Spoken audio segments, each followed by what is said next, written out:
ప్రపంచంలో మనిషి అంతరిక్షానికి టూర్లు వేసే అంత స్థాయి వరకు ఎదిగినా కూడా మన దేశంలో చాలామందికి కుల పిచ్చిని పోగొట్టలేకున్నాం, మత పిచ్చిని పోగొట్టలేకున్నాం. అండ్ మూఢనమ్మకాల ఈ పిచ్చిని పోగొట్టలేకున్నాం.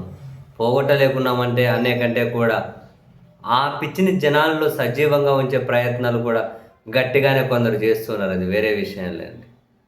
సో, జనాల్లో ఈ ఉన్మాదము, ఈ పిచ్చి ఏ స్థాయికి వెళ్ళిపోయింది అంటే తాజాగా అనంతపురంలో ఒక మైనర్ బాలికను పూజల పేరుతో ఒక వివస్త్రను చేసి పూజ చేశారట. అసలు ఈ వార్త చదివితేనే ఒళ్ళు జలదరిస్తూ ఉంది.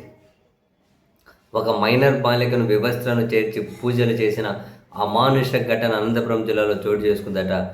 పూజల పేరుతో బాలికను ఓ మహిళ చిత్రహింసలకు గురి చేయడం తీవ్ర కలకలం రేపుతోదట. ఒక నిరుపేద కుటుంబం కళ్యాణదుర్గం నుంచి జీవనోపాధి నిమిత్తం అనంతపురంలో నివాసం ఉంటుందట. వీళ్ళ పేదరికాన్ని ఆసరాగా చేసుకొని ఓ మహిళ మాయమాటలు చెప్పి అభం శుభం తెలియని బాలికను ఇబ్బందులకు గురి చేసిందట. వివస్త్రగా పూజలు చేస్తే ఐశ్వర్యవంతులు అవుతారంటూ బాలిక తల్లిదండ్రులకు మహాలక్ష్మి అనే మహిళ నమ్మించిందట.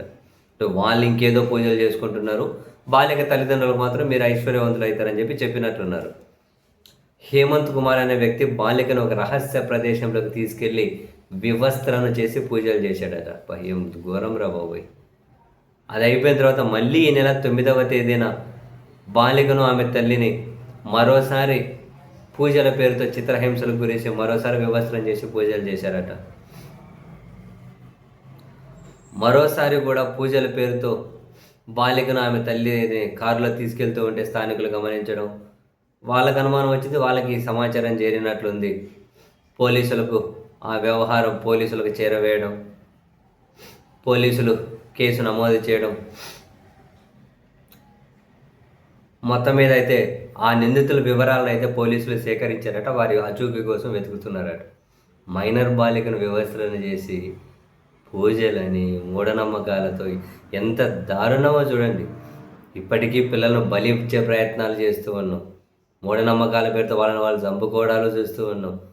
మూఢనమ్మకాల పేరుతో ఎంత పిచ్చి ఉన్మాదంగా కొందరు తయారవుతున్నారు, కొందరు తయారు కాబడుతూ ఉన్నారు. ఇలాంటి పిచ్చి, ఇలాంటి ఉన్మాదం లేని సమాజాన్ని మనం చూడలేమంటారా?